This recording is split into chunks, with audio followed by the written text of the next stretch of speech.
Nabi karena mungkin sorbannya panjang, atau mungkin nggak juga mudah seorang ngaku-ngaku Nabi ternyata karena gamisnya panjang atau jenggotnya panjang atau tasbihnya besar dan yang lainnya. Saya tidak menafikan bahwa penampilan itu perlu, tapi dalam Quran, dalam hadis itu kita dapatkan bahwa esensi kenabian, esensi Rasul itu lebih substantif. Karena kita ingin melanjutkan kita tentang kenabian ini. Kenapa? Karena sampai hari ini orang-orang yang ngaku jadi nabi itu masih ada pengikutnya. Seorang Ahmad Musodik saja itu masih punya pengikut. Artinya apa? Kaum muslimin itu cukup lemah di sisi konsep kenabian. Bahkan di Bandung itu sampai ada sebuah komunitas yang namanya Lembaga Kerasulan. Itu semua yang ada di situ Rasul. Kenapa? Karena dia terkecoh dengan konsep kenabian. Di dalam Al-Quran yang ditutup adalah pintu kenabian, bukan pintu kerasulan. Sehingga Nabi memang udah gak ada, tapi Rasul banyak. Sehingga ada lembaga kerasulan. Kenapa ini bisa terjadi? Karena konsep kita tentang kenabian memang jauh dari apa yang kita harapkan. Sehingga setiap orang yang ngaku jadi nabi ada aja pengikut. Kenapa?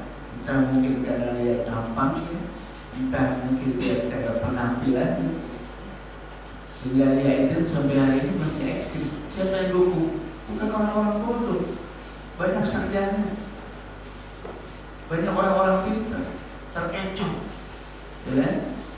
Mereka karena lemah pada sisi konsep kenabian. Maka ternyata yang ikut jamaah Liaiden itu bukan orang-orang awam, orang-orang pengajian juga, orang-orang yang ngaji. Mereka terkecoh dengan nabi-nabi palsu. Karena jadi mendasar untuk kita bicarakan tentang konsep kenabian. Sekali lagi bukan pada aspek casing, walaupun casing itu juga tidak ditinggalkan, tapi lebih pada substansinya. Karena seorang nabi itu pertama dia harus ar-rajul, dia seorang laki-laki. Jadi nggak ada perempuan nabi. Nabi nggak ada perempuan. Ini maaf ibu-ibu, nggak ada nabi perempuan. Semua nabi laki-laki. Ar-rajul kata Allah. Kenapa? Karena ini tugas berat, tugas yang dipikul oleh seorang laki-laki. Bukan perempuan lemah. Ada porsi perempuan yang juga dilakukan, dimiliki oleh perempuan untuk menyempurnakan laki-laki. Tapi untuk konsep, untuk nabi, untuk seorang nabi memang Allah pilih seorang laki-laki. Allah mengatakan ar-rajul, seorang laki-laki. Dia dapat wahyu, risalah untuk manusia. Itu secara singkat. Tapi secara detail, seorang nabi itu harus memiliki apa yang kemudian kita mengenal dengan akhlakul asasiyah. Seorang nabi harus memiliki dasar-dasar akhlak kenabian. Apa itu? Siddiq, amanah, tabligh, fatwa. Ini 4 hal mutlak pada seorang nabi. Siddiq, dia jujur, nggak pernah dusta. Ini sudah kita bahas pada pertemuan yang lalu. Sekalipun tidak pernah berdusta. Jadi kalau ada seorang ngaku nabi pernah berdusta, didelete aja. Kenapa? Karena dia nggak masuk kriteria kenabian. Siddiq. Yang kedua, dia tabligh. Dia sampaikan apa yang diwahyukan oleh Allah. Tidak dikurangi, tidak dilebihi. Tidak ditambah, tidak dikurangi. Persis seperti apa yang disampaikan oleh Allah. Tabligh.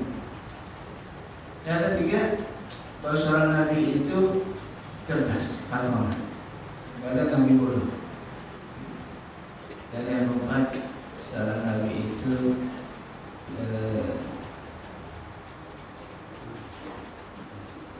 Siddiq, amanah. dia harus amanah. Ini 4 hal yang harus ada pada seorang nabi. Jadi kalau kita bicara tentang konsep kenabian, lihat ada orang ngaku kenabian, kita lihat 4 ini aja rasanya susah untuk ngaku-ngaku jadi seorang nabi. Sidik, gak pernah dusta, amanah, tabligh, dan infak. Ini yang disebut dengan sifatul asasiyah. Ini sudah kita bicarakan pada pertemuan yang lalu. Yang kedua, bahwa seorang nabi harus punya wahyu. Dia harus punya wahyu. Kenapa? Karena dia utusan Allah Subhanahu wa Ta'ala. Wahyu ini bukan buatan dia, bukan buatan nabi, bukan rekayasa para sahabat dia. Tapi wahyu ini datang dari Allah. Karena yang khas dari kenabian, wahyu itu bersifat rohani, ilahiyah, dimensinya dimensi ketuhanan. Ini bisa kita buktikan bagaimana Rasulullah SAW begitu banyak orang-orang Mekah penasaran dengan apa yang dibawa oleh Rasulullah SAW. Maka sampai pada kesimpulan bahwa memang apa yang dibawa oleh Muhammad itu bukan buatan Muhammad, tapi datang dari Tuhannya Muhammad. Kenapa? Yang pertama, orang-orang terdekat Rasulullah SAW diwafatkan. Bapaknya meninggal sebelum Rasulullah SAW lahir. 2 tahun terakhir ibunya pun meninggal. Kenapa? Ini 2 orang ini paling mungkin untuk mencetak Muhammad. Orang tua itu paling mungkin mencetak seorang anak. Karena Rasulullah SAW mengisyaratkan qul mawludin yuladu ala fitrah. Setiap anak itu dilahirkan dalam keadaan fitrah. Nanti bapaknya lah, ibunya lah, disebut Tuhan. Yang akan menjadikan apakah dia akan majusi, apakah dia Yahudi atau dia Nasrani. Yang disebut sama Nabi itu bapak ibunya. Artinya bapak ibu itu paling mungkin nyetak anak. Kenapa? Karena hubungan psikologis, karena hubungan darah, dan banyak faktor yang lain yang memungkinkan seorang ibu, seorang ayah didik anaknya. Nah, bapaknya ibunya dijauhin sama Allah, sehingga tidak ada kesan nanti kemudian muncul begitu Rasulullah SAW menyuarakan dakwahnya, lalu orang akan mengatakan, itu sih ajaran Pak Abdullah, bapaknya Muhammad. Oh, itu sih diajarin sama Bu Aminah, ibunya Muhammad. Nggak ada. Ditutup tuh celah itu, sehingga nggak ada kesan bahwa Muhammad ini bisa begini karena bapaknya, karena ibunya. Sehingga bapaknya diwafatkan, ibunya diwafatkan dalam usia yang sangat muda. Jadi udah tertutup gitu. Yang kedua, dia sama kakeknya. Sebentar sama kakeknya. Gak mungkin kakeknya nyetak Muhammad jadi kayak begitu. Oh, pamannya kali. Kenapa? Pamannya panjang hidup bersama Rasulullah SAW. Bisa jadi ini ajaran pamannya. Tidak. Kenapa? Karena pada akhirnya pamannya berseberangan dengan Rasulullah SAW sampai wafatnya. Abu Thalib tak beriman. Kalau itu ajarannya Abu Thalib akan beriman. Tapi ternyata tidak. Hidup bersama Rasulullah, siap membela Rasulullah, tapi begitu menentukan eksekusi apakah dia mukmin atau tidak, Abu Thalib nggak milih apa yang dibawa oleh Rasulullah SAW. Artinya apa? Muhammad bisa begitu bukan karena pamannya. Jadi bapaknya, ibunya, kakeknya, pamannya enggak. Dan ternyata menarik, Rasulullah nggak bisa baca. Kalau bisa baca, nanti orang akan berkata, oh itu Rasulullah karena baca buku ini, karena baca buku itu, belajar ini, belajar itu. Oh, punya guru, nggak ditemukan Rasulullah punya guru. Rasulullah SAW cuma berangkat ke Syam 2 kali. Itu juga dalam waktu yang pendek. Jual dagangan Aisyah, jual dagangan Khadijah. Gak mungkin dalam waktu yang pendek itu punya guru dan bisa melahirkan orang seperti Muhammad. Gak mungkin. Jadi semua jalan itu ditutup. Apa kesimpulannya? Ini bukan buatan Muhammad. Sehingga ada seorang utusan Abu Jahal datang langsung ke Darul Arqam, pengen lihat apa sih yang dibawa oleh Muhammad. Dia tukang sihir, dia ahli syair. Ini orang tukang sihir dan ahli syair. Begitu Rasulullah SAW membaca ayat-ayat Allah Subhanahu Wa Taala, apa yang terkesan di dia? Ini bukan syair. Saya jagonya syair, saya tahu karakter syair. Yang dibaca oleh Muhammad bukan syair. Yang kedua, ini bukan sihir. Saya tukang sihir, saya tahu karakter sihir. Yang ketiga, kalau ini buatan Muhammad, bukan. Saya tahu Muhammad siapa. Dari kecil sampai gede hidup bersama masyarakat. Gak mungkin Muhammad bisa melahirkan produk kayak begini. Kesimpulannya, ini datang dari Tuhan Tuhan. Ini ilahiyah. Ini yang khas dari kenabian, wahyu. Datang dari siapa? Dari Allah. Karena Allah menguji, Allah menantang. Pada siapa saja yang ragu, wa in kuntum fi raibin mimma nazzalna ala abdina fa'tu bi suratin min mislihi wad'u syuhada'akum min dunillah in kuntum shadiqin. Ditantang sama. Jika kamu ragu, silakan bikin yang serupa. Satu surat aja yang serupa dengan Quran. Wad'u syuhada'akum min dunillah. Seru semua pendukung-pendukung kamu, pakar-pakar kamu, undang semua. Bikin yang semisal dengan Quran. In kuntum shadiqin, kalau kamu benar. Apa kata Allah? Fa in lam taf'alu wa lam taf'al. Kamu enggak bisa bikin. Itu. Karena Bapak serta ibu sekalian yang berbahagia, di dalam Al-Quran ada huruf-huruf yang enggak ada artinya. Dan dia ada di depan biasanya, alif lam mim. Dia dibaca bukan alamat, tapi alif lam mim. Kata dasarnya alif huruf. Alif lam mim bukan alamat. Alif lam mim, alif lam ro, yasin, toha, nun, shad. Itu huruf-huruf yang ditaruh di awal surat. Ada artinya? Ada. Ibnu Katsir pernah memberikan gambaran bahwa ini tidak ada artinya, tapi dia punya fungsi. Fungsinya apa? Ijaz, menantang. Menantang kepada siapa? Kepada semua orang yang ragu bahwa Quran datang dari Allah. Kenapa? Quran itu tersusun dari alif lam mim, alif lam ro, ya sin to ha nun, dan tersusun dari huruf-huruf itu. Sekarang tolong bikin sesuatu yang serupa dengan Quran, pakai huruf-huruf itu. Ada yang bisa. Gitu. Jadi ini kalimat penantangan, karena ini dalam Al-Quran setiap alif lam mim, alif lam ro, ya sin to ha, itu kalimat berikutnya pasti bicara kitab.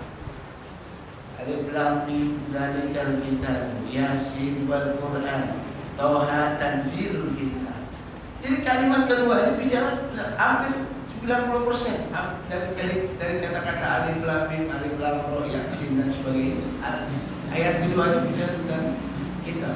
Sehingga Ibnu Katsir mengatakan huruf-huruf ini nggak ada artinya, tapi dia punya fungsi. Salah satu fungsinya dari ijaz, penantang. Artinya apa? Quran tersusun dari huruf-huruf itu. Sekarang silakan kalian bikin Quran dari huruf-huruf itu. Oh. Ini yang khas dari kenabian. Dia punya wahyu.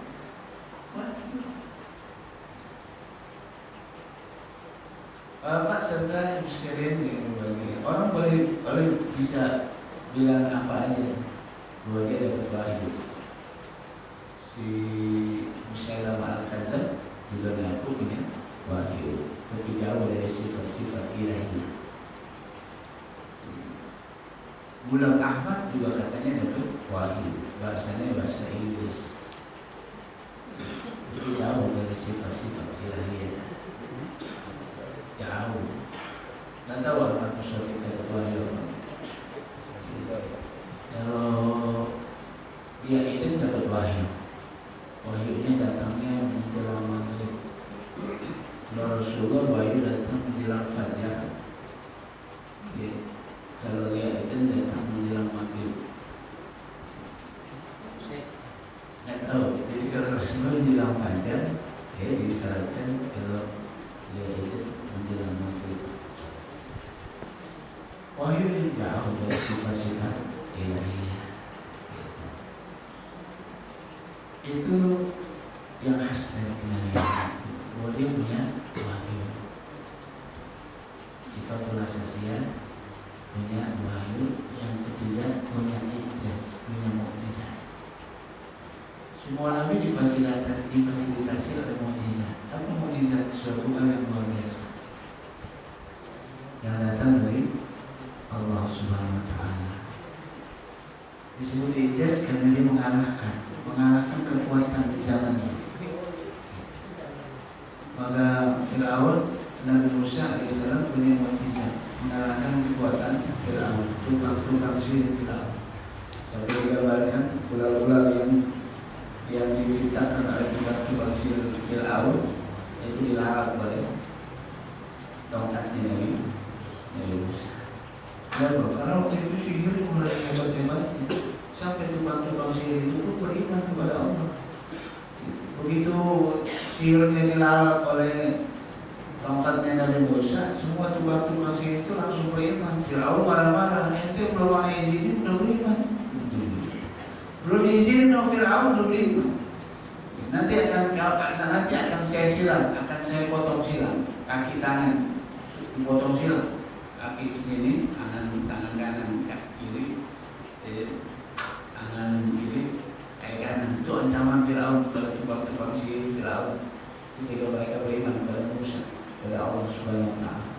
Apa kata tukang sihir Fir'aun? Kalau iman sudah tertanam kuat di dalam hati seorang, udah gak ada yang ditakuti. Begitu diancam oleh Fir'aun, kata tukang sihir Fir'aun, terserah Fir'aun mau buat apa, udah gak peduli lagi itu tukang sihir. Oh begitu iman kalau sudah tertanam dalam diri seorang, ijaz, mengalahkan kekuatan yang ada. Nabi Musa tahu kalau tongkatnya bisa jadi ular, nggak tahu. Bahkan Nabi Musa tahu kalau tongkatnya bisa membelah laut, nggak tahu. Tapi itu ijaz. Tugas kenabian itu tugas besar, sehingga Allah Subhanahu wa Ta'ala memberikan fasilitas kenabian. Salah satunya ijaz, kekuatan besar, kekuatan yang luar biasa. Satu sisi untuk mengalahkan kekuatan musuhnya, satu sisi menjadi bukti kenabian. Ijaz. Dan ini pantas aja. Kalau kita kerja sama seseorang, kita kerja nih, itu ada fasilitas yang kita dapat. Pegawai negeri, anggota dewan, itu kalau diangkat itu ada fasilitas. Ada rumah dinas, ada mobil dinas. Itu biasa. Kerja sama Allah ada fasilitas. Jangan seorang nabi, sahabat Rasulullah SAW di perang Khandaq itu ada sahabat yang diminta untuk berangkat ke markas pasukan musuh. Huzaifah namanya. Waktu itu dalam kondisi yang sangat mencekam, malam, gelap, badai. Suruh menerobos markas musuh, suruh masuk ke jantung kekuatan musuh. Itu semua sahabat yang duduk berbaris di malam itu. Cuma Rasulullah SAW milih Huzaifah, bukan Abu Bakar, bukan Umar, bukan Ali, bukan Utsman. Kenapa? Karena mungkin tugas ini cocok didukung oleh Huzaifah. Apa kata Rasulullah? Kum Huzaifah. Ya Huzaifah, berangkatkan. Kemana? Ke markas musuh untuk mencari informasi apa yang direncanakan oleh mereka terhadap kaum muslimin. Apa kata Huzaifah? Dalam sejarah, dalam sirah. Kata Huzaifah begitu dipukul punggungnya oleh Rasulullah, kum Huzaifah, suruh berangkat. Itu kata Huzaifah, semua tubuhku lemes langsung. Kenapa? Karena ada yang sanggup mau badai, malam gelap, mencekam suasana. Itu luar biasa. Gitu. Begitu dikum Huzaifah, kata Huzaifah, lemes, semua badannya lemes. Itu pasti berat banget. Tapi aku lihat Rasulullah mengadakan tangan. Begitu tangan ini turunin, apa kata Huzaifah? Perasaan lemes hilang, perasaan takut hilang. Badai gelap, gak ada urusan. Huzaifah melesat seperti anak panah meluncur dari musuh, langsung menuju markas musuh. Enak banget gitu, enteng banget gitu. Gak ada dingin, gak ada takut, gak ada gelap, gak ada lemes, gak ada. Langsung meluncur. Sampai selesai tugas itu, begitu balik lagi, selesai tugas, lemes lagi. dingin lagi, gitu. Suasana mencekam lagi. Jadi fasilitas diambil gitu. Tugasnya kerja sama Allah. Allah kasih fasilitas. Gitu. Makanya ketika Rasulullah SAW Isra dan Mi'raj, itu fasilitasnya bukan fasilitas orang yang ngajak Allah, fasilitasnya fasilitas Allah. Kasih kendaraannya kendaraan dari Allah, apa buruk. Gitu. Fasilitas biasa. Dan seorang Nabi buat kayak itu, punya motif. Dan yang khas dari Rasulullah SAW mujizatnya itu adalah Al-Quran. Ketika Rasulullah SAW wafat, Qurannya masih terus eksis. Ya seperti para nabi-nabi yang lain, begitu Rasulullah wafat, mujizatnya juga hilang. Ijaz. Sifatul asasiyah wahyu ijaz. Yang keempat ada yang disebut dengan an-nubuwah. Seorang nabi harus punya nubuwah. Nubuwah itu berita-berita, cerita-cerita Nabi, akan terjadi ini, akan terjadi ini, akan terjadi ini. Benar adanya, itu Nabi. Kata Rasulullah SAW, nanti ada satu waktu umat itu, seluruh umat di dunia akan menyerang kamu. Dia akan datang dari segala penjuru untuk menyerang kaum muslimin. Seperti orang lapar menghadapi piring, menghadapi makanan sepiring. Jadi ada nasi, ada makanan sepiring. Itu semua orang lapar nyerang itu. Nanti ada satu waktu kaum muslimin diserang oleh musuh-musuhnya dari seluruh penjuru dunia, seperti orang lapar menghadapi makanan di meja. Itu ada satu waktu begitu, kaum muslimin diserang oleh musuh-musuhnya di seluruh penjuru dunia. Kata Rasulullah SAW, kenapa bisa begitu? Apakah jumlah kita yang sedikit? Kata Rasulullah, tidak, jumlah kita banyak. Tapi jumlah banyaknya itu seperti buih di lautan. Kadosa isai, seperti buih di lautan. Buih itu ada di atas. Jumlahnya banyak, ringan, dan masanya pendek, sebentar ya. Itu khas dari buih. Dan yang khusus dari buih adalah dia selalu mengikut kemana arus mengalir. Jadi jumlahnya banyak, enteng, ringan dia, adanya di atas permukaan, nggak di bawah. Dan yang menarik, buih itu selalu mengikut arus. Dia nggak bisa punya pilihan, dia selalu ikut arus kemana arus mengalir. Kata Nabi, nanti jumlah kamu banyak, tapi kagak usah isai, seperti buih di lautan. Kok bisa begitu? Allah telah cabut rasa hebat kamu dari musuh-musuh kamu. Musuh-musuh kamu nggak melihat kamu hebat, dicabut tuh rasa hebat. Sementara kamu melihat musuh-musuh kamu hebat. Udah kayak begitu kondisi. Kenapa bisa begitu? Kalau orang-orang musuh-musuh Islam udah nggak melihat kita hebat, nggak diperhitungkan. Kaum muslimin identik dengan kemiskinan, identik dengan kebodohan, identik dengan keributan, perpecahan sesama kaum muslimin atau sekalian itu berantakan. Jadi itu. Sementara kita melihat mereka begitu kamu. Sehingga kalau ada sesuatu yang hebat, pasti kita akan mengatakan Yahoo. Dari mana tuh Yahoo? Tinggal I doang, tambahin I udah selesai. Kalau hebat pasti Yahoo. Dari mana? Saya masih punya asumsi bahwa yang dimaksud adalah Yahudi. Pokoknya hebat-hebat Yahud, nggak ada Yahud, nggak ada Yahud tuh begini, Yahud pasti begini. Hebat, kalau hebat Yahud. Apa maknanya? Saya masih punya asumsi itu yang dimaksud adalah Yahudi. Hebat ya. Kenapa kagum dengan musuh? Kok bisa begitu? Kata Rasulullah, karena kaum muslimin ketika itu sudah berjangkit penyakit wahan. Sahabat-sahabat kalau ada penyakit namanya wahan, sehingga sahabat bertanya, apa wahan ya Rasul? Apa itu wahan ya Rasul? Kata Rasulullah, hubud dunia wa karahiyatul maut, cinta dunia dan takut mati. Ini disyaratkan Rasulullah 14 abad yang lalu. Realitanya hari ini asalnya gitu, terasa benar. Nah, itu namanya nubuah.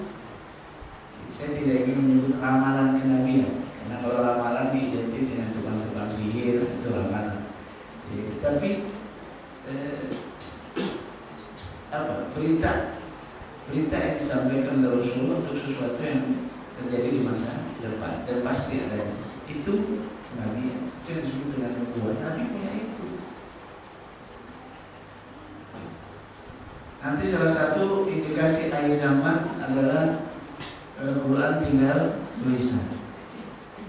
Masjid dihias sedemikian rupa sampai mewah. Indikasinya udah terang. Bahkan sampai nanti imam dorong-dorongan. Itu di hadis ada tuh, imam dorong-dorongan ada di hadis. Jadi kalau ada imam dorong-dorongan, mau aja tuh bapak ya itu. Akhir zaman. Gak ada orang berkumpul di masjid,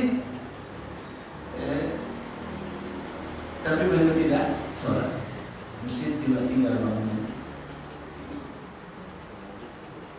Quran tinggal tulisan. Ini syarat-syarat ini gimana? Ini disebut dengan nubuah. Benar realita ada. Itu nubuah.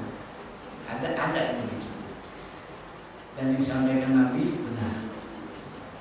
Itu nubuah. Yang kemudian bisyarat itu berita-berita tentang kenabian dirinya. Dari mana? Dari nabi-nabi sebelumnya. Jadi nggak bisa ngaku nabi tapi nggak ada bisyarat, nggak ada berita sebelum kehadiran dirinya. Rasulullah SAW sudah ada berita di dalam kitab Taurat, sudah ada berita dalam kitab Injil, sudah disampaikan oleh Nabi Musa, oleh Nabi Isa, sampai ke Rasulullah. Udah ada cerita itu. Yang disebut dengan bisyarat. Kenapa? Karena Nabi yang satu dengan Nabi yang lain itu estafet ke Nabi yang lanjut. Dia saudara. Jadi Nabi Isa kalau Rasulullah mau datang itu dikasih tahu kalau Muhammad akan datang. Nabi Musa juga begitu. Akan ada Nabi yang namanya Ahmad. Udah disyaratkan. Bahkan ciri khasnya disampaikan namanya Allah dalam kitab Taurat dan kitab Injil. Salah satunya adalah ketika Allah Subhanahu Wa Taala berfirman dalam satu ayatnya, Muhammad Rasulullah walladzina ma'ahu asyidda'u 'alal kuffar ruhama'u bainahum tarahum ruk'an sujadan yabtaguna fadlan minallahi wa ridwana simahum fi wujuhihim min athari sujud dzalika mathaluhum fit Taurat wa mathaluhum fil Injil. Demikianlah promosi Allah. Allah udah iklanin tuh. Muhammad sama sahabatnya itu udah diiklanin. Di mana? Di Taurat dan di Injil. Ciri-ciri khas spesifik generasi Muhammad itu sudah disebut-sebut. Muhammad adalah Rasulullah dan orang-orang yang bersamanya adalah asyidda'u 'alal kuffar. Keras dengan orang-orang kafir. Keras sama orang kafir. Tegas sama orang kafir. Ulama bainahum berkasih sayang ya sesama mereka. Jangan seperti sayang sama orang kafir, keras sama orang mukmin. Keras sama orang kafir, jangan sama orang mukmin. Orang mukmin keras. Sama orang mukmin, ulama bainahum berkasih sayang. Sejelek-jeleknya muslim, ini saudara kita. Jangan dijauhin, jangan dihujat, jangan dicaci, jangan dimaki. Jelek-jelek muslim, saudara kita, rangkul, ajak, bimbing. Bukan dihujat, bukan dicaci, bukan dimaki. Enggak pantas. Karena di zaman Rasulullah, kehidupan kaum muslim itu biasa diwakil seperti satu tubuh. Karena satu tubuh nggak mudah diprovokasi, nggak kepake tuh adu domba, nggak kepake. Gibah, namimah, fitnah, nggak ada ruang di tengah-tengah kaum muslim. Kenapa? Karena mereka soleh. Ruhamah, mereka sangat berkasih sayang. Jadi kalau ada fitnah terhadap saudaranya, nggak kepake. Kenapa? Dia lebih tahu siapa saudaranya. Ada orang bicara tentang si fulan, macam-macam, nggak kepake. Kenapa? Saudaranya lebih tahu siapa fulan. Lah kali ini kita ada orang dituduh difitnah begini karena kita nggak pernah tahu siapa fulan, kita jadi bingung. Iya, masa iya? Oh mungkin juga. Macam-macam. Kenapa? Karena kita nggak tahu, nggak ada ruhamah bainakum. Kalau ruhamah bainakum saling tolong menolong satu dengan yang lain, kenal, ta'aruf, ta'awun, tafahum, takaful terjadi di tengah kaum muslimin. Ta'awun saling kenal mengenal, ta'awun tafahum saling paham satu atas yang lain, ta'awun saling kenal, saling tolong menolong satu yang lain, takaful senasib senanggungan, susah dia susah kita, senang dia susah senang kita, sama-sama sedemikian rupa. Solid itu ruhama ubainah. Masih jelek-jelek yang muslim, dia muslim. Kalau dia masih melakukan ini, masih melakukan itu, jangan dihujat, pimpin, sabar. Itu ruhama. Kenapa? Karena ada cinta. Al-muslim wal muslim, innamal mu'minuna ikhwatun. Maka dari awal Allah Subhanahu wa taala minta kita berdoa, Rabbana fir lana wal ikhwanina alladziina sabaquna bil iman wa la taj'al fi qulubina ghillan lil ladzina amanu. Gila kita minta, gila. Gila itu jangan ada ya Allah di antara kami dengan orang beriman. Gila. Apa gila? Perasaan kesel, perasaan gedek. Enggak ada alasan. Yang begitu aja udah kita minta. Jangan ada ya Allah kepada orang beriman. Jangan menghujat, jangan mencaci, jangan memaki, nggak apa-apa itu. Gilan aja nggak apa-apa. Gilannya awalnya, embrionya dari gil itu perasaan kesel, gedek.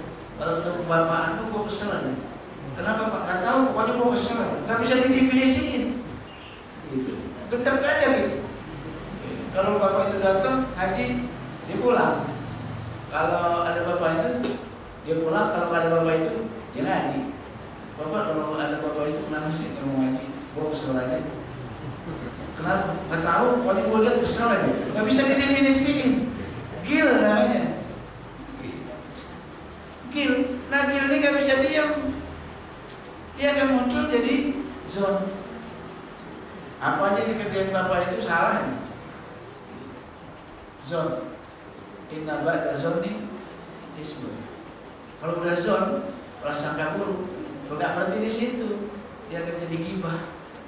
Nggak asik kalau gibah. Kalau zon diem aja, jadi prasangka doang, nggak asik. Dia baru asik kalau diomongin, maka jadi gibah. Gibah nggak asik kalau nggak jadi fitnah. Kalau gibah, kalau diomongin bener aja, yang diomongin bener nggak asik, nggak rame. Jadi kasih bumbu-bumbu baru rame. Maka jadi fitnah. Gibah itu kan sesuatu yang benar. Bapak ibu ngomongin saudara bapak, saudara ibu, terus yang diomongin benar. Kalau saudaranya dengar nggak suka, itu gibah namanya. Jadi gibah itu sesuatu yang benar. Diomongin dan saudaranya kalau diomongin, tahu diomongin, dia nggak suka, dia marah, itu namanya gibah. Bener si bapak pelit, si ibu itu pelit, kita omongin bilang dia pelit. Bener, emang bener dia pelit. Kalau saudaranya dengar dia omongin, dia nggak suka, itu gibah. Kalau yang lurus-lurus aja biasanya nggak asik, nggak kasih bumbu-bumbu baru rame. Maka gibah biasanya berubah jadi fitnah. Fitnah, kalau semua sekedar fitnah baru jadi namimah, ribut, pecah, berantem, itu harus asik. Jadi kita aja udah minta gila itu ditutup. Itu orang mukmin.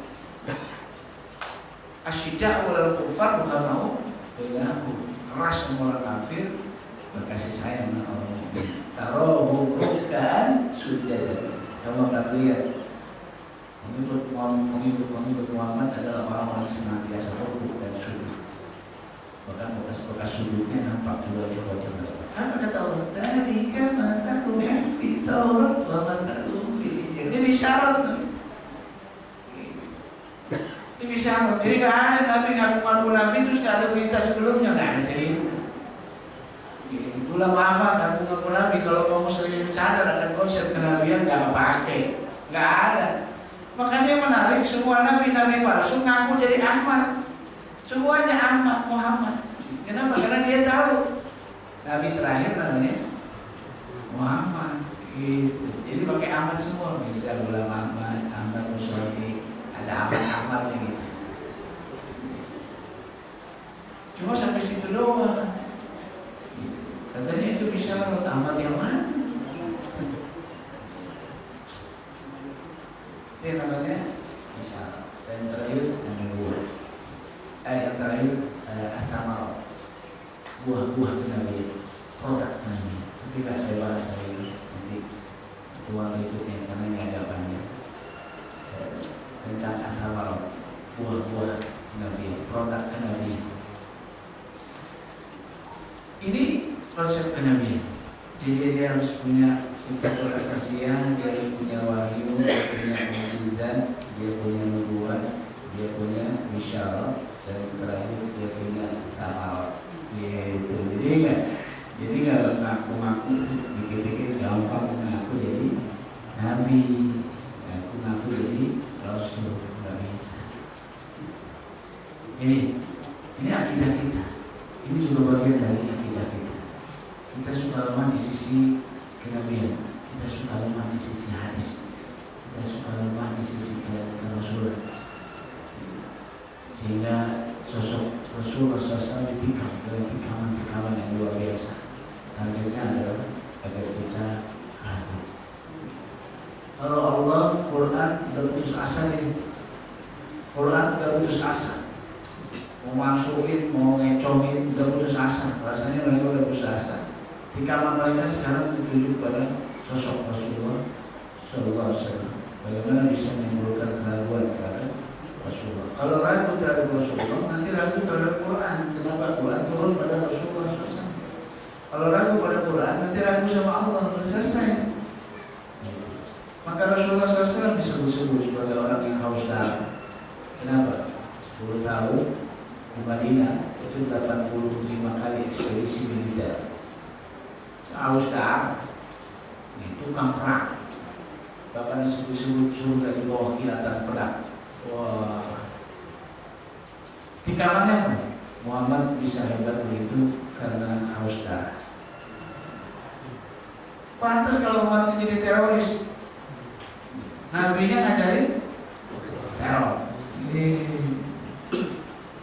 kata Rasulullah, al-jihad, riklah umati, jihad, pimpin umat. Tidak ada nggak pahala jihad? Pahala yang lebih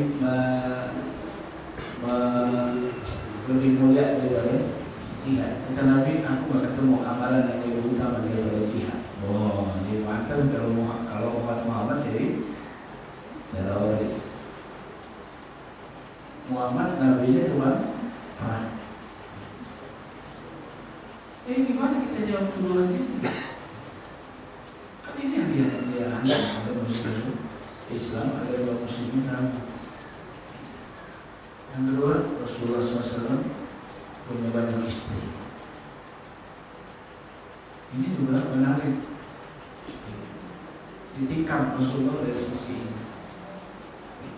Muhammad semuanya udah bagus, kecuali satu, istrinya banyak, tukang kawin, hiperseks, macam-macam tuduhannya. Subhat-subhat yang ditimpakan pada sisi Rasulullah SAW. Ini harus punya jawaban tidak? Kalau enggak, goncang gimana? Ini yang dihantam. Lihat dari mulai konsep kenabian sampai sosok Rasulullah menjadi tikaman musuh-musuh Islam dengan target muncul keraguan. Kalau ragu sama Muhammad, ya pasti ragu sama Quran. Kalau ragu sama Quran, ya ragu sama Allah. Selesai. Jadi mereka nggak pernah putus asa untuk memurtadkan kita dari agama. Wala yazaluna yuqatilunakum hatta yaruddukum an dinikum in istata'u. Itu firman Allah di dalam Al-Quran. Baik, sampai sini. Jadi saya menyontak satu kata buah-buah Nabi, produk-produk Nabi.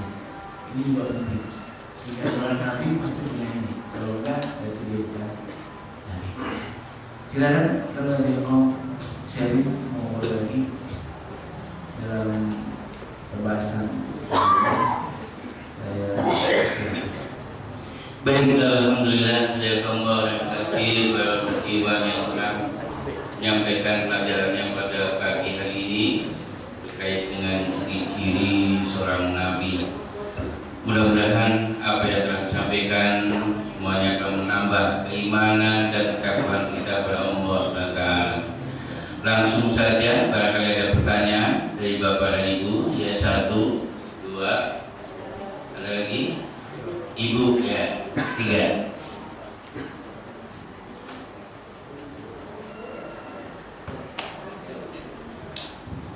Assalamualaikum warahmatullahi wabarakatuh. Maaf hari ini apakah sudah atau belum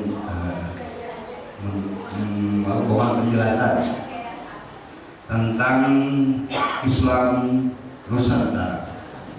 Kemudian yang kedua langgam Al-Quran atau bacaan surat di dalam Al-Quran di bahasa Jawa. Iyyaka na'budu wa iyyaka nasta'in. Terima kasih Pak Ustaz. Assalamualaikum warahmatullahi wabarakatuh.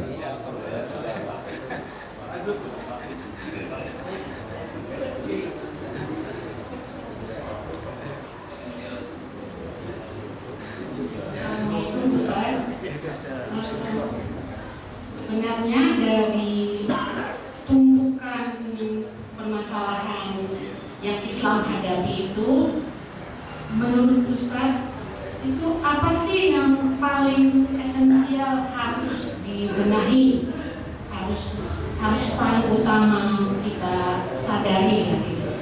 Karena supaya untuk menghindari prediksi yang Ustaz bilang itu, yang prediksi Rasulullah tentang keadaan umat Islam kekinian supaya jangan jadi buit gitu kan.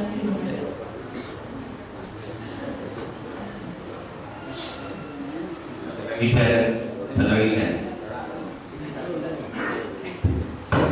Assalamualaikum warahmatullahi wabarakatuh. Tadi di awal Ustaz menyampaikan bahwa Rasulullah itu sudah ditutupi dari segala macam pintu masuk, sehingga tanda-tanda kenabian itu muncul. Contohnya Rasulullah setelah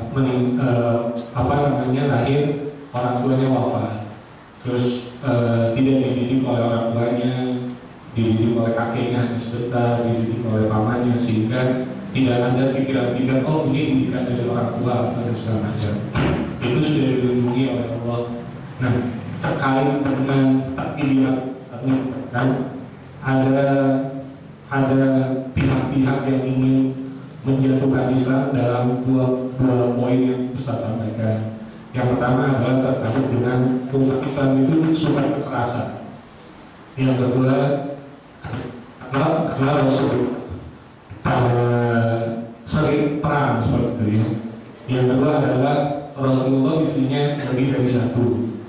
Nah itu bagaimana kami dan apakah itu masuk dalam bagaimana kami untuk dapat menyampaikan kepada pihak-pihak luar bahwa jawabannya logis pada mereka, sehingga kita bisa firm bahwa memang sudah ditutupi oleh Rasulullah oleh Allah SWT. Mungkin waktu saja Ustaz. Terima kasih. Assalamualaikum warahmatullahi wabarakatuh.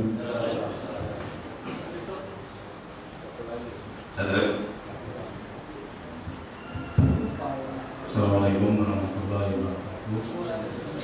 Saya mau singkat terus. Di dalam Al-Quran yang seperti tadi disebutkan oleh konsep penabian diberitakan kepada umat-umat sebelumnya, sama Nabi Musa dan Isa, bahwa Muhammad itu adalah umatnya yang terbaik. Nah, terbaik dari sisi mana? Sekarang kita melihat masa sekarang itu hampir sama kita ya dengan perlakuannya. Nah, mohon dapat dijelaskan di dalam Al-Quran itu kita umat terbaik dari mana? Terima kasih. Assalamualaikum warahmatullahi wabarakatuh. Dan Bismillahirrahmanirrahim. Islam Nusantara. Saya di luar nih. Sebenarnya pertanyaannya harusnya ditanya ke orang yang punya konsep Islam Nusantara. Ya, kayak Sirul Hakim atau yang lainnya. Mungkin dia lebih tahu Islam Nusantara. Kalau ditanya ke saya orang luar. Saya orang yang anti Islam Nusantara. Jadi nggak mewakili apa sebenarnya Islam Nusantara. Tapi sebagai orang yang di luar yang melihat ada fenomena Islam Nusantara ini, memang layaknya sepantasnya seorang Muslim itu mestinya nggak ada di pikirannya. Di pikirannya itu mestinya nggak ada Islam Nusantara itu. Kenapa? Karena itu sudah berbau tendensius seuzon. Kenapa? Islam itu ke Arab-Araban. Enggak, Islam bukan ke Arab-Araban. Kebetulan bahasanya Arab, tapi esensinya bukan Arab. Orang Arab aja nggak siap terima Islam. Kalau memang itu datang dari Islam, dari Arab, mestinya orang Arab siap. Begitu Islam datang, siap dia terima. Enggak, Islam itu rahmatan lil alamin. Islam itu untuk rahmatan alamin. Islam itu kafatalitas untuk semua manusia yang ada di timur, di barat, di utara, di selatan, di Asia, di Eropa, di Amerika. Itu untuk semua. Gitu. Jadi salah benar kalau kemudian Islam itu dianggap Arab. Orang Arab aja asing melihat Islam. Begitu Rasulullah SAW datang, emang mereka langsung terima? Tidak terima. Siapa yang mendukung dakwah Nabi? Abu Jahal mau? Nggak mau. Abu Lahab mau? Nggak mau. Kalau emang itu produk Arab, harusnya pendukung bangsawan Quraisy itu yang duluan terima Islam. Yang terima Bilal bin Rabah, Ammar bin Yasir, Zaid bin Haritha, Ibnu Mas'ud. Siapa dia? Budak du'afa wal basari. Salah banget kalau bilang Arab Islam itu Arab. Salah banget. Gitu. Kenapa? Karena dia bukan produk Arab. Jilbab memang dari Arab, bukan dari Islam. Begitu Islam, begitu sebelum hijab itu turun, orang-orang Arab gak ada yang pakai jilbab.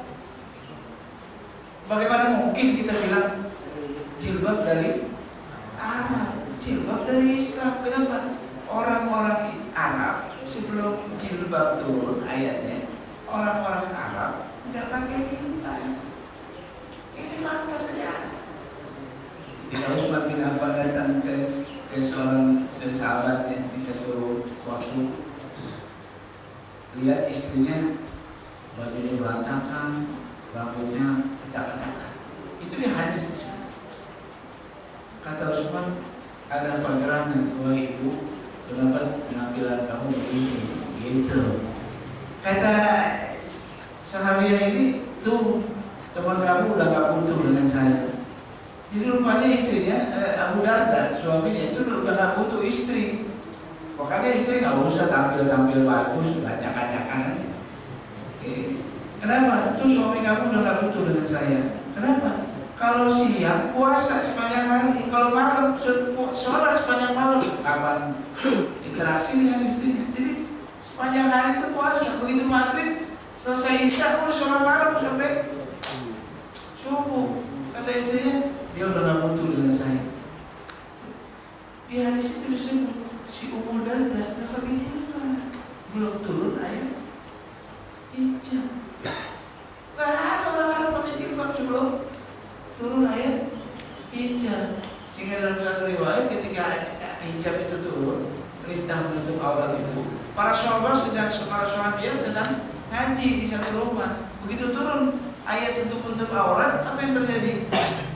Dia buka korden rumah, disobek-sobek korden rumah itu untuk menutupi aurat dia, sehingga pulang tuh wanita-wanita sahabat udah menutup auratnya.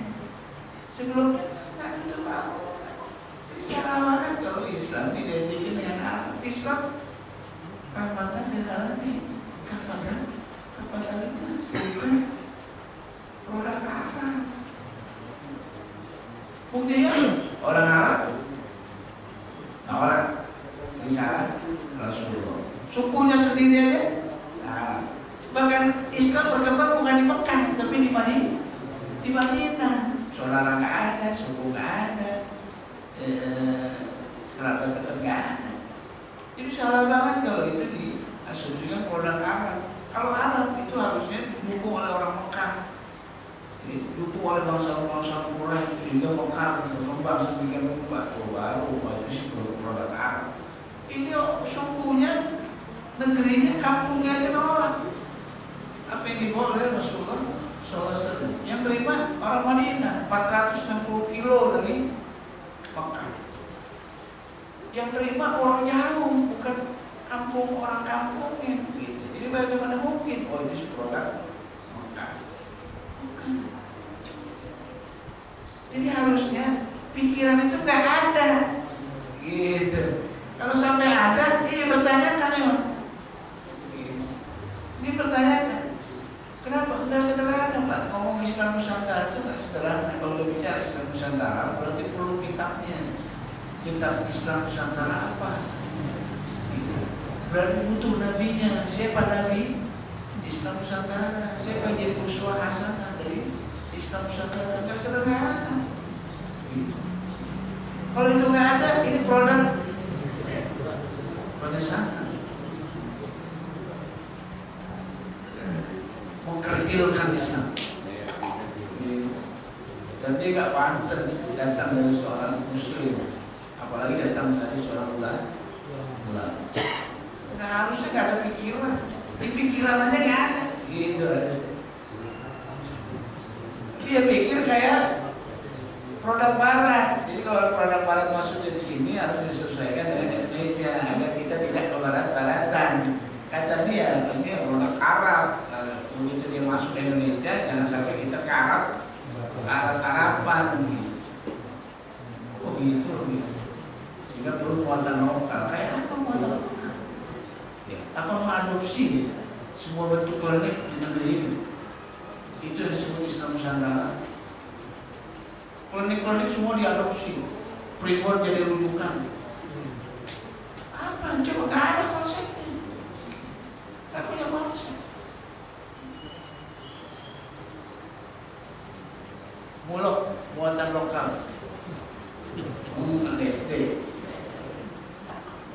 SD ada mulok muatan lokal. Islam jauh dari sekedar itu. Dia dari Allah untuk seluruh manusia, rahmatan lil alamin, universal, jangan dikerdilin. Islam ini bangunan besar, ibarat bangunan besar, jangan dibikin petakan. Enggak karakter Islam ini. Jadi saya nggak ngerti itu satu pandang kita dari luar. Mestinya itu nggak muncul di pikiran kita ini, nggak muncul. Kalau sampai ada di situ, ini goreng, ini sangat aneh. Yang kedua, langgam. Saya nggak tahu juga dengan orang Jawa, orang Sunda. Kalau saya pernah, saya imam di belakang dia, itu orang Jawa yang kental dengan Jawanya, akhirnya kelangkam-langkaman gitu bacaan. Terakhir saya ada ustadz di Sunda, yang Sundanya itu Sundanya dapat juga, dapat juga Sunda. Sebenarnya kalau bicara qiraat itu jelas patokan.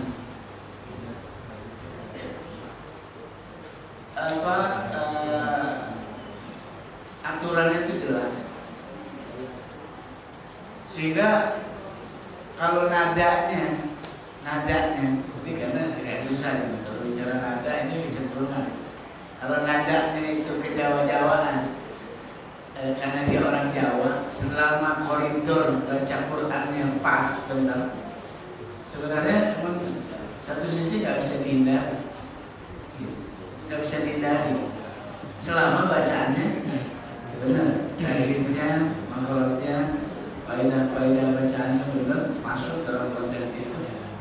Itu berapa kalangan mengatakan emang nggak mungkin dihindari karena itu lokal. Walaupun dalam qiraat itu disebut paling tidak ada 6 wujud qiraat, 6 atau 7 bacaan Quran yang dilegitimasi. Itu juga berangkat dari realita kehidupan masyarakat waktu itu. Tidak bisa dihindari selama bacaannya, Qurannya masih berangkat dari kaidah tajwid yang benar. Jangan sampai dominan ragamnya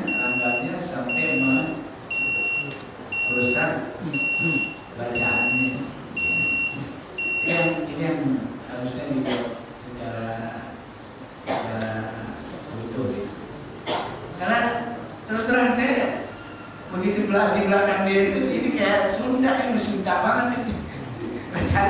Tapi Ustaz dia dari Madinah pulang ke sini, hafiz Quran.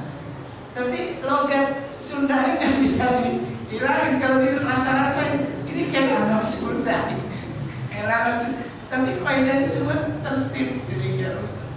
Ya nggak ada protes juga. Tapi kalau yang nggak benar, kalau kemudian tajwid Quran mengikuti langgam tertentu, ini jadi rusak. Tapi kalau kecenderungan itu kemudian muncul bisa dihindari selama kaidah itu terpenuhi, saya melihat nggak ada perdebatan yang terlalu serius. Ada sih perdebatan dalam mungkin keluar dari kira sama, tapi secara umum kalau itu terpenuhi, saya pikir nggak terlalu serius. Kental banget emang, tangga Sunda khususnya Jawa itu kental banget. Udah di Madinah 4 tahun, pulang sini masih begitu. Udah begini 4 tahun, 5 tahun kuliahnya, karena S2. Pulang ke sini masih begitu aja. Tapi koridor itu terpenuhi. Yang kedua tadi ibu ya. Gimana nih? Masalahnya apa nih? Kok umat Islam begini? Secara singkat saja, kenapa realita itu bisa terjadi? Karena kaum muslimin sudah menjauhi sumber-sumber agamanya. Mereka jauh dari Quran, mereka jauh dari Sunnah. Jadi kalau mau keluar dari realita itu, dan kita harus kembali ke Quran dan Sunnah. Apa bentuknya? Taklim. Apa bentuknya? Ngaji. Gitu. Kalau ngaji taklim nggak mau, ya susah. Gitu. Susah. Umat jadi kalau saya seperti dulu di laut. Kalau Bang Ambi bingung mau ikut makan, begini, bingung. Yang ada bingung. Yang ngaji, ada juga ngaji bingung karena guru ustadz yang ngomong, yang satu ngomongnya begini, ustadz yang satu ngomongnya begitu, sampai begitu ngaji dia bingung. Kata dia, waktu sebelum ngaji saya nggak bingung, begitu ngaji saya bingung. Harusnya ustadz jadi perkat, jangan dikonfrontasi ustadz yang satu dengan ustadz yang lain. Ada begitu. Dulu saya belum ngaji nggak bingung, begitu habis ngaji jadi bingung. Saya nggak ngaji lagi kan? Gila. Konfrontasi ustaz yang satu dengan ustaz yang lain. Jadi ragu jamaah. Ulama yang satu konfrontasi dengan ulama yang lain. Ini tren sehingga umat jadi bingung ikut ulama yang mana. Jadi intinya kembali ke Quran, kembali ke Sunnah. Sarannya ngaji, taklim, ramai masjid. Hadir di majelis-majelis, nah, itu kuncinya. Karena itu masih susah di tengah-tengah masyarakat kita. Ini masih apa nih, istiqomah. Berapa warganya? Berapa kakak? Yang ngaji berapa persen? Ada 10%. 10% ada? Ada. 10% kan? Ya kita masih usul-usul, mungkin yang ngaji itu banyak. Yang lain, tapi berapa persen? Itu cinta. Jadi kembali ke Quran, kembali ke Sunnah. Itu intinya. Secara singkat, karena kita sudah terlalu jauh dari Quran, dari kehidupan jauh, dari pemikiran jauh, dari interaksi jauh.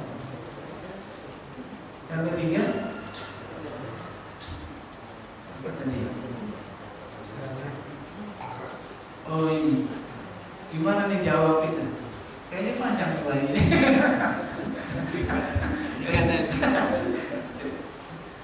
Gimana? Kan kalau singkat jadi tanggung. Gimana sih? Kan Rasulullah haus darah harus dijelasin dulu. Rasulullah diproses, ini harus dijelasin dulu. Dua hal ini harus dituntaskan. agar tidak ada keraguan dalam hati.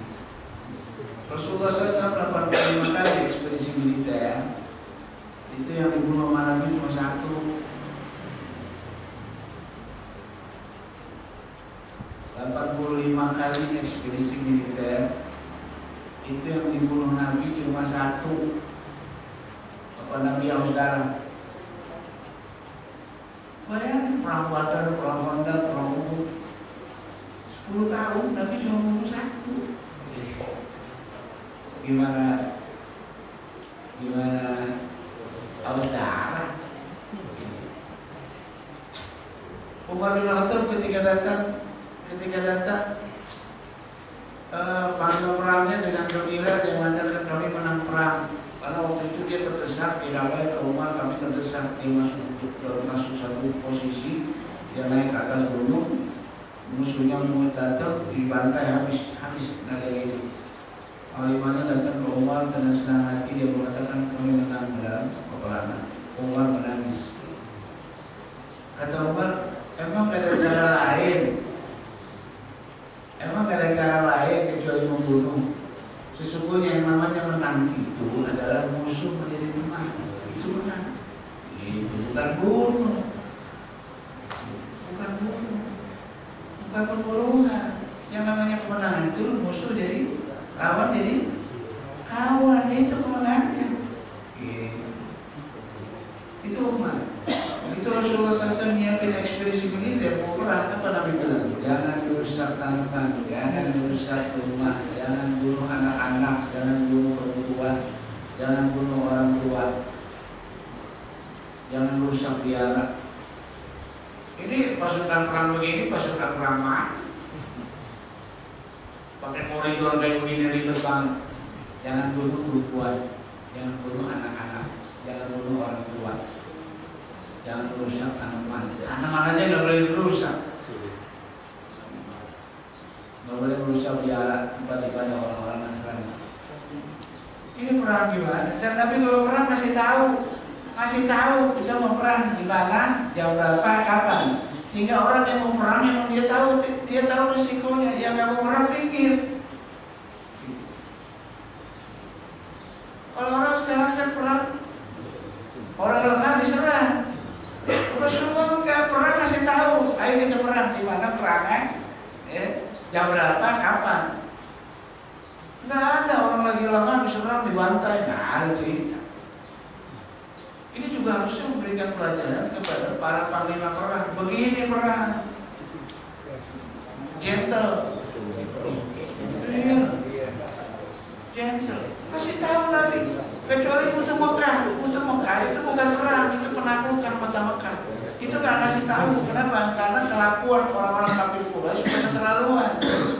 Gitu. Makanya Rasulullah mau kasih shock terapi, pelajaran buat dia. Dan bukan perang, nggak ada perlawanan di Mekah kecuali laskarnya Ikrimah bin Abu Jahal. Itu doang. Kenapa? Karena pasukan Mekah udah lumpuh. Jadi kalau Nabi melakukan eksekusi, menaklukkan Mekah secara mendadak, itu Nabi tahu banget nggak akan ada perang. Cuma Ikrimah aja satu kelompok kecil di Mekah itu diadakan nama Khalid selesai.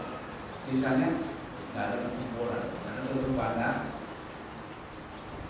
Tapi yang lain-lain Nabi kasih tahu, ayo kita perang di mana? Uhud, ayo di Uhud, di Khandaq, siapkan kita mau datang kapan? 3 hari lagi. Perang sama Romawi juga begitu, mau perang di mana? Ayo, berapa pasukan nanti? Mau ketemu di mana kita? Ayo di apa? Daerah apa sih? Perang Tabuk. Mau di Tabuk? Ayo Tabuk. Jalan 1 bulan, pulang balik jalan aja 2 bulan. Itu jalannya doang. Di mana sama Nabi? Berapa yang punya pasukan? Ayo.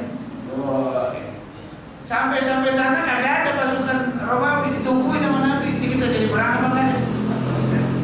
Ditungguin 1 pekan Nabi ditaruh, nungguin jadi perang apa kan? Karena janjinya perang. Itu dari segi teknis, dari segi misi jauh. Rasulullah SAW nggak pernah perang kecuali utus utusan. Ya siapa? Para dai. dai dulu dikirim, ngajak orang kembali kepada ajaran yang benar. Apa yang salah dari ajaran Nabi? Gak ada penyembahan manusia atas manusia, tegakkan keadilan, tebar kesejahteraan. Apa yang salah dari ajaran Nabi?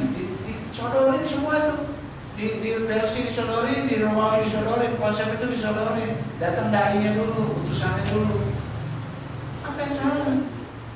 Yang mau diberikan sama Nabi kebaikan. Yang jadi raja tetap jadi raja. Ente nggak usah takut digeser rajanya, terus diganti sama orang Muhammad, enggak. Nggak usah takut, ente akan tetap jadi raja kalau ente mengusung tauhid. Jadi raja-raja itu mestinya nggak takut. Begitu Islam datang, dia nggak akan turun jadi raja, tetap jadi raja selama yang diusung tauhid. Jangan takut kemudian ditaklukkan terus anak buahnya Muhammad yang gantiin jadi raja. Gak usah takut. Kalau enggak bayar jizyah. Kenapa? Karena bumi ini milik Allah. Harus tegakkan hukum-hukum Allah. Kalau ente nggak mau aturan Allah, itu bayar jizyah. Kalau mau dilindungi, bayar jizyah. Kalau kaum muslimin nggak siap melindungi mereka, balikin jizyahnya. Dan itu dilakukan oleh kaum muslimin. Dibalikin jizyahnya ke orang-orang Nasrani. Ketika orang-orang Romawi menyerang kaum muslimin, sehingga seorang komandan muslim waktu itu nyerahin semua jizyah yang diberikan oleh orang Nasrani kepada kaum muslimin. Dikasih tuh jizyah, kami udah nggak bisa melindungi kalian, silakan kalian mau pergi kemana, ini jizyah kalian, dibalikin. Kenapa? Kaum muslimin udah nggak bisa nanggung. Kenapa? Orang Romawi besar kekuatannya. Apa kata orang-orang Nasrani? Tidak, kami nggak akan terima jizyah ini. Jizyah ini tetap ada di kaum muslimin dan izinkan kami berperang bersama kalian berhadapan dengan orang Romawi. Mereka lebih senang dibawa nama Islam daripada dibawa orang Romawi yang satu agama dengan mereka. Bahkan Nabi kalau mau perang bilang jangan pernah mengharapkan ketemu musuh. Tuh, udah pernah siapa gitu deh. Kata Nabi malah jangan harapin ketemu musuh. Gimana perang? Jangan ngarepin perang ketemu musuh. Kenapa? Kalau ketemu musuh pasti ada darah, pasti ada macam-macam, membunuh atau dibunuh. Maka Nabi bilang jangan ngarepin ketemu musuh. Tapi kalau ketemu musuh, sabar. Koridornya banyak banget Pak. Koridor perang banyak banget. Apalagi sahabat-sahabat Nabi, pembunuh bukan karena benci, tapi karena Allah. Pernah cerita ada kisah sahabat yang membunuh diludahin musuhnya. Membunuh musuhnya diludahin, kagak jadi bunuh. Ini prajurit kayak apa gitu? Mau membunuh diludahin, dia tinggalin musuhnya. Ditanya kenapa nggak dibunuh? Saya takut kalau saya bunuh bukan karena Allah, tapi karena diludahin. Itu masukan kayak apa? Gak usah takut. Dari segi teknis Islam gak pernah, bukan agresor.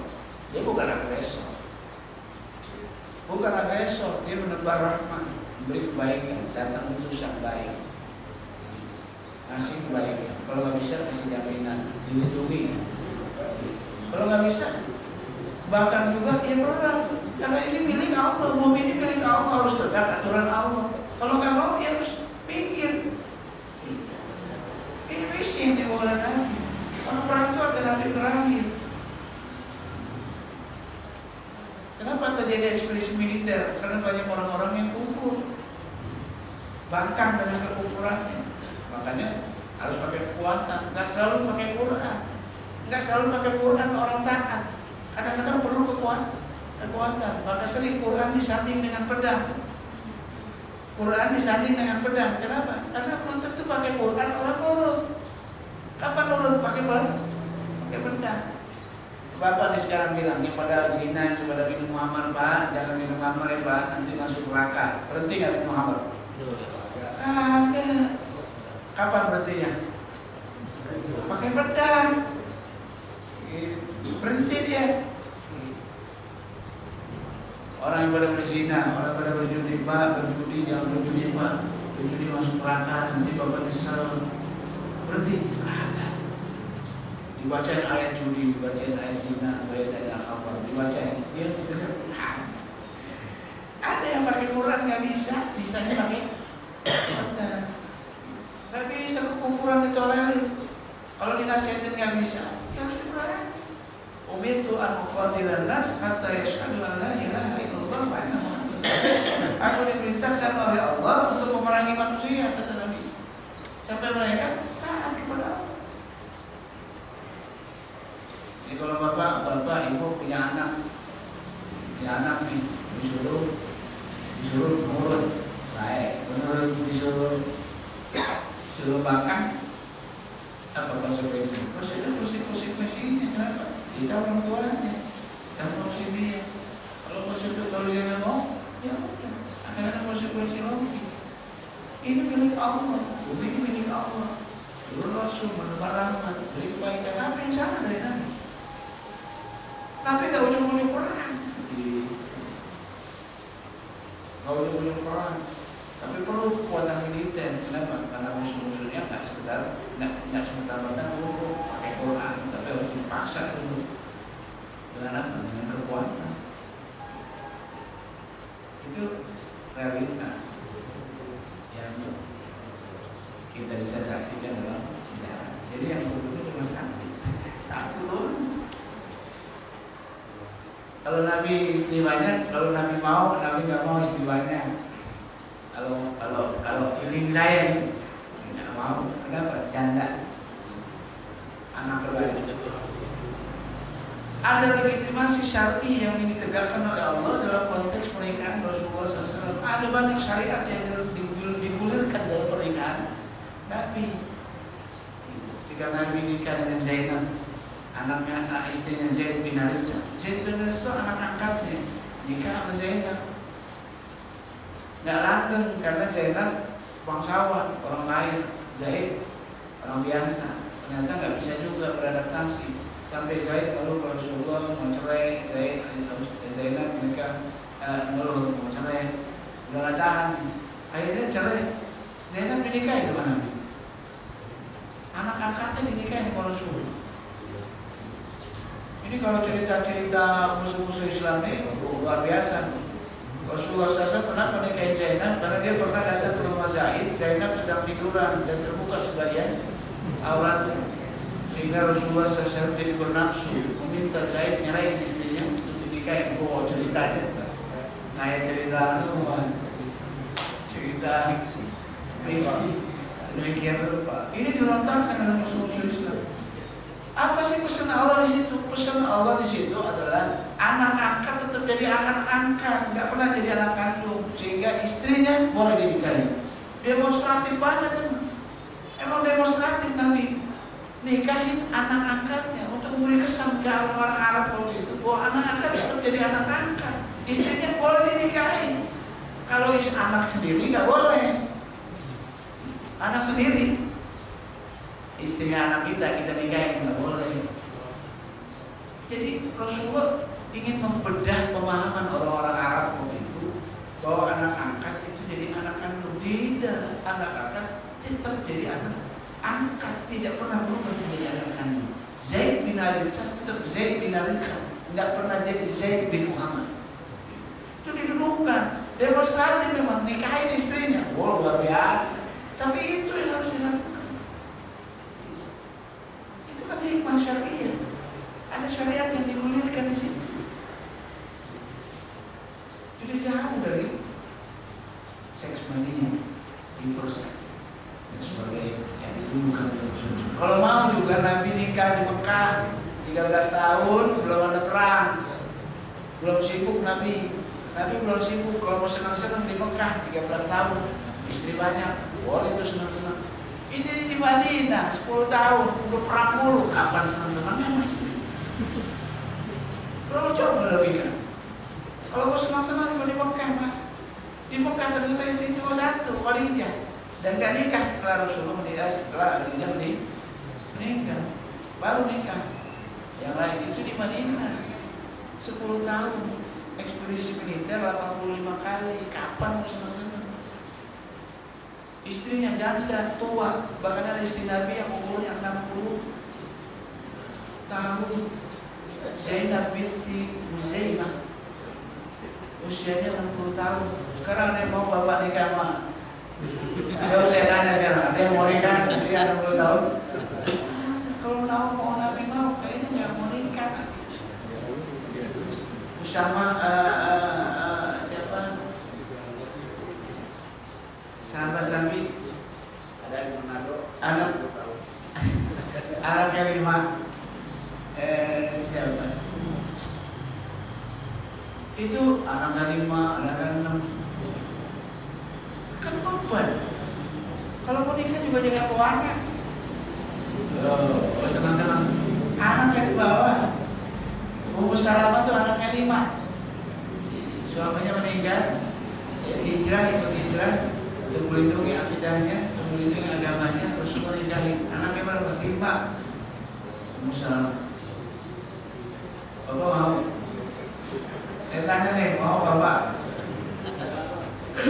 Jauh dari tuduhan itu. Kalau Nabi mau istri banyak, itu yang dicari kayak Aisyah. Model-model Aisyah semua satu tipe. Dan sekarang kalau dia itu satu tipe, punya istri 3 tuh hampir mirip tuh 3-3 itu. Usianya mirip, cantiknya mirip gitu.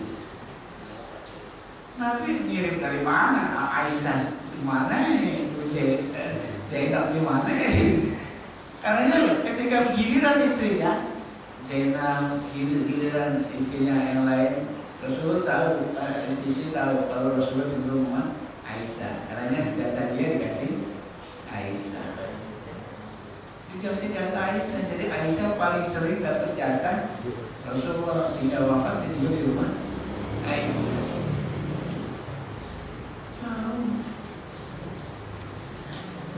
Dari tuduhan seks meninggal.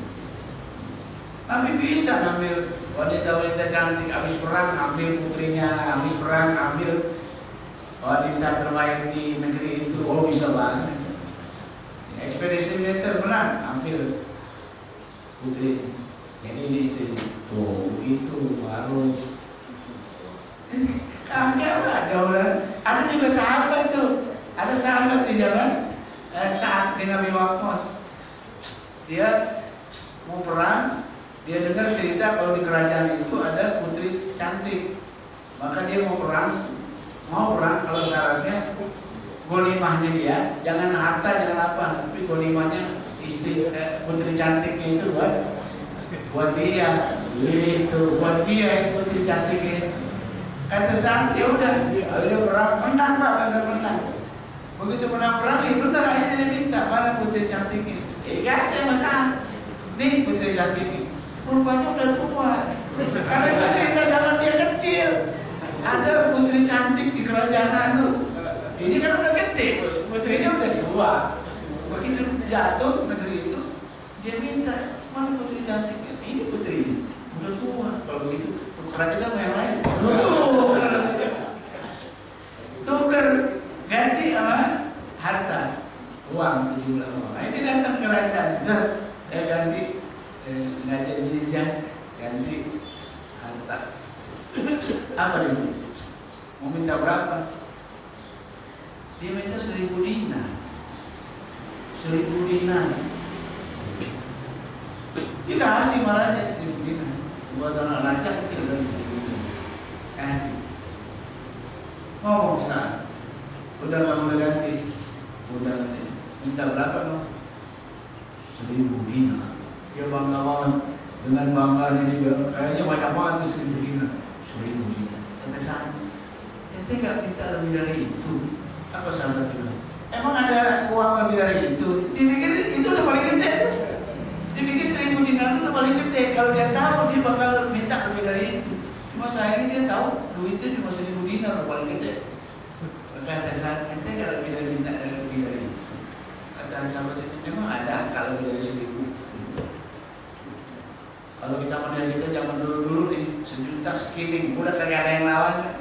1 juta, ternyata ada yang miliar. Maka orang bilang jutawan. Padahal sekarang miliar. Dulu zaman kita udah 1 juta skimming, bukan 1 juta skimming berhenti tuh udah. Kagak ada yang lebih dari itu. Itu sih. Rasulullah jauh dari itu. Mana cerita Nabi naklukin pasukan terus ke putrinya dikain, nggak ada cerita, nggak ada riwayat. Ya, jadi kalau mau senang-senang tidak harusnya di Mekah, bukan di Madinah. Harusnya juga gadis, bukan janda. Jadi banyak koridor-koridor yang jelasin bahwa Nabi jauh dari segi proses, jauh dari segi segala. Tapi ada legitimasi syar'i yang ingin digulirkan dalam konteks itu. Itu singkat. Yang terakhir Bapak apa tadi? Umat terbaik. Kalau kita lihat referensi ayatnya, itu ada tuh salah satu unsur dari umat terbaik yang menjadi khas dari umat Muhammad. Kita lihat ayat. Kuntum khairu ummatin ukhrijat lin-nas ta'muruna bil ma'ruf wa tanhauna 'anil munkar wa tu'minuna billah wa law amana ahlul kitab lakana khairul lahum minhumul mu'minun wa aktsarahumul fasiqun.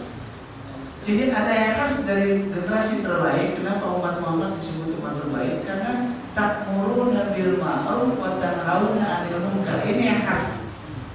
Ini yang khas dari umat Muhammad. Mereka selalu mengajak pada yang ma'ruf dan mencegah pada yang mungkar. Bahkan kalau tugas ini dipikul sama orang-orang Yahudi, orang-orang Nasrani mau mengemban tugas ini, mereka juga bisa berhak mendapat khairul ummah. Cuma sayangnya mereka nggak mampu memikul tugas ini. Apa kata Allah? Minhumul mu'minun wa aktsarahumul fasiqun. Sedikit dari mereka yang komitmen dan kebanyakan mereka fasik, nggak sanggup mikul ini. Amar ma'ruf nahi munkar. Ini yang khas dari umat Muhammad. Makanya kalau yang khas ini udah ditinggalin, umat Muhammad jadi jatuh, jadi hina, nggak ada harga dirinya. Kalau tugas ini nggak diemban lagi, tugas ini harus dipikul, baru punya izah, baru punya wibawa umat. Kalau tugas ini ditinggalin, udah terhina umat ini, nggak lagi khairul ummah.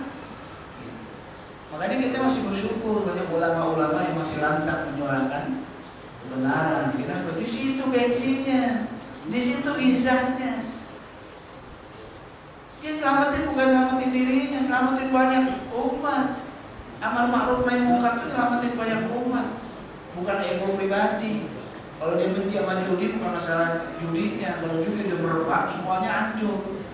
Orang bukan Cina benci sama zinanya. Kalau Cina udah merebak, semua masyarakat hancur. Maka muncul dai ngingetin. Kenapa? Dia yang paling berjasa menyelamatkan banyak umat manusia. Karenanya umat Muhammad ini istimewa. Ta'muruna bil ma'ruf wa tanhauna 'anil munkar. Orang Yahudi nggak sanggup, Pak. Orang Nasrani nggak sanggup. Kenapa? Rasulullah gambarin ketidaksanggupan mereka untuk mikul amanah ini. Ketika orang-orang pendeta-pendeta Yahudi itu karakternya, kalau ada kemungkaran itu ditegur kemungkaran. Kalau kemungkaran yang nggak mau berhenti dari kemungkaran, didiemin dong pendeta Yahudi. Didiemin tuh, nggak ditegur lagi. Nah belakangan pendeta Yahudi sama-sama bikin kemungkaran sama yang melakukan kemungkaran, makanya dilaknat sama Allah. Apa kata Allah? Lu'inal ladzina kafaru min bani Israil ala lisani Daud wa Isa bin Maryam. Dzalika bima asaw wa kanu ya'tadun. Itu dilaknat orang-orang kafir dari Bani Israil atas lisan Daud dan Isa bin Maryam. Kenapa? Karena mereka asaw wa kanu ya'tadun, bermaksiat dan telah membela. Pertanyaannya, maksiat apa yang mereka lakukan sampai mereka dilaknat sama Allah? Allah katakan, kalau kanu la yatanahawna an munkarin fa'alu. Mereka adalah orang-orang yang kalau melihat kemungkaran enggak peduli. Jangan sampai. Ya kalau udah kita udah enggak peduli kemungkaran, jadinya bisa lebih bahasa atau buat. Kata Rasulullah, hendaklah kamu amar ma'ruf nahi munkar. Jangan sampai ada satu masa, satu waktu di mana doa kamu enggak didengar lagi sama Allah. Kalau enggak amar ma'ruf nahi munkar, doa enggak didengar sama Allah. Kita harus bersyukur sama ulama-ulama yang masih menyuarakan kebenaran hari ini, berani pasang badan. Bersyukur, kalau enggak udah tenggelam di negeri ini. Udah tenggelam. Kalau kendaraan udah nggak pakai rem lagi. Masih bersyukur masih ada orang yang menyuarakan kebenaran. Lantang gitu, walaupun dihadapi hujat, walaupun dibenci.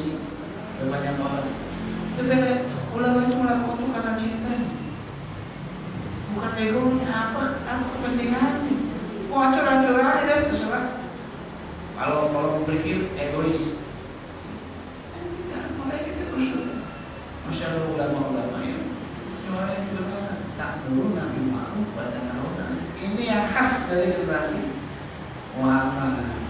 Kalau ini ditinggalin, udah habis. Saya yakin kalau udah nggak ada ulama di negeri ini udah hancur dari mana? Habis. Kalau nggak ada orang yang menyuruhkan kebaikan, menyuruhkan amar ma'ruf nahi munkar, udah tenggelam ini. Ini yang khas. Jangan ditinggalin, karena ini yang khas. Kalau ditinggalin, habis. Baik, alhamdulillah kita ucapkan terima kasih sekali untuk kita. Semoga Allah menambah kebaikan untuk beliau dan untuk kita semua. Dan untuk besok pagi, insyaallah kalau Ustaz Maskur Solihin, semoga kita semua diberikan kesehatan sehingga dapat mengikuti acara tersebut. Dan marilah kalian kita pada pagi hari ini sama-sama kita tutup dengan hamdan dan doa kafaratul majlis. Alhamdulillahirabbil alamin. Subhanakallahumma wa bihamdika asyhadu an la ilaha illa anta astaghfiruka wa atubu ilaik. Wa billahi taufiq wal hidayah. Wassalamualaikum warahmatullahi wabarakatuh.